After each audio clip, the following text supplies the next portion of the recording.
Nisa Sabian disebut duta pelakor saat manggung bareng Ayus. Nisa Sabian disebut duta pelakor saat manggung bareng Ayus Sabian. Dalam postingan akun Instagram @lambe.pedes, Selasa, tanggal 15 November tahun 2022, Nisa Sabian dan Ayus Sabian terlihat tengah manggung di Bandung. Diketahui, Nisa Sabian dan Ayus Sabian masih ramai dihujat oleh publik usai disebut menjadi orang ketiga dalam retaknya rumah tangga Ayus Sabian dan Riri Virus.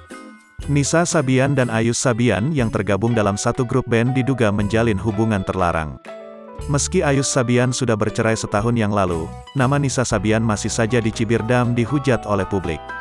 Publik ramai menghujat Nisa Sabian hingga grup band Sabian Gambus tak tampil manggung. Beberapa bulan setelah kabar perceraian Riri Virus dan Ayus Sabian mulai reda, Nisa Sabian sudah terlihat kembali tampil manggung bersama Ayus dan bandnya.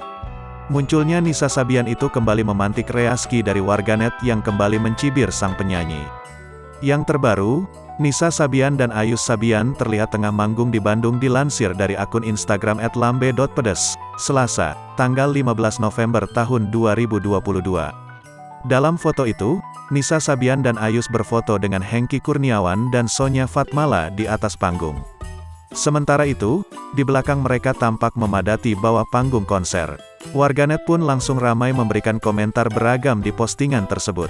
Tak sedikit warganet yang mencibir dan menghujat sosok Nisa Sabian. Warganet menyinggung Nisa Sabian sebagai duta pelakor. Masih laku, kalau aku sih ogah nontonnya.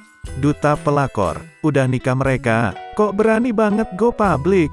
Makin lengket, tapi ya gak apa-apa mantan istri dapat yang lebih bagus.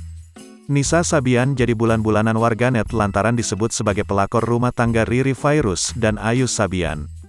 Rumah tangga Riri dan Ayus akhirnya kandas setelah Ayus berselingkuh dengan Nisa Sabian.